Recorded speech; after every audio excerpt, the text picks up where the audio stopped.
मुंबई परिसरातील काही भागात मान्सूनपूर्व पाऊस, वांद्रे आणि मुलुंड परिसरामध्ये मान्सूनपूर्व पावसाच्या सरी बरसल्या। मीरा भाईंदरमध्ये पावसाच्या जोरदार सरी कोसळल्यानंतर हवेमध्ये गारवा। गेल्या काही दिवसांपासून सुरू असलेल्या उकाड्यापासून सर्वसामान्य नागरिकांना मोठा दिलासा। रत्नागिरी जिल्ह्यामध्ये सकाळपासून ठिकठिकाणी मान्सूनपूर्व पाऊस। दक्षिण रत्नागिरीमध्ये मान्सूनपूर्व पावसाच्या दमदार सरी। रत्नागिरी, राजापूर, लांजा तसेच संगमेश्वर या भागामध्ये मान्सूनपूर्व पावसाची हजेरी। सिंधुदुर्गमध्ये मेघगर्जनेसह पावसाची हजेरी।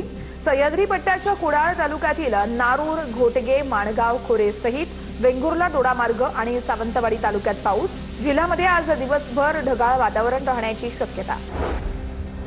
मान्सूनपूर्व तडाख्यामध्ये उत्तर पुण्याला मोठा फटका बसलेला आहे। आंबेगाव तालुक्यातील लाखणगाव परिसरात केळीच्या बागा अक्षरशः आडव्या झाल्यात।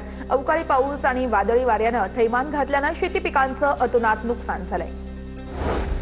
बीडच्या केज तालुक्यामध्ये वादळी वाऱ्यासह जोरदार अवकाळी पावसानं हजेरी लावली। अनेक घरांवरील पत्रे उडाले असून झाडं उन्मळून पडली आहेत, तर काही ठिकाणी वीज पुरवठाही विस्कळीत झाला।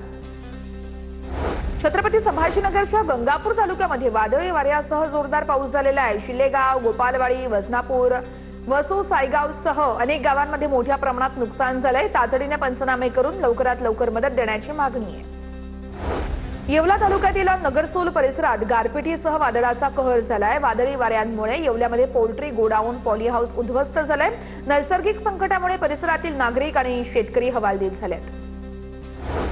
पंढरपूर शहरात काल रात्री झालेल्या जोरदार पावसामुळे दर्शन रांगेतील भाविकांचे हाल झालेले आहेत। वारा आणि जोरदार पाऊस यामुळे रांगेत पाणी साचलं। मंदिर समितीने तात्काळ योग्य व्यवस्था करावी, अन्यथा आंदोलन छेडण्याचा नगरसेवक विक्रम पापरकर यांनी इशारा दिलाय।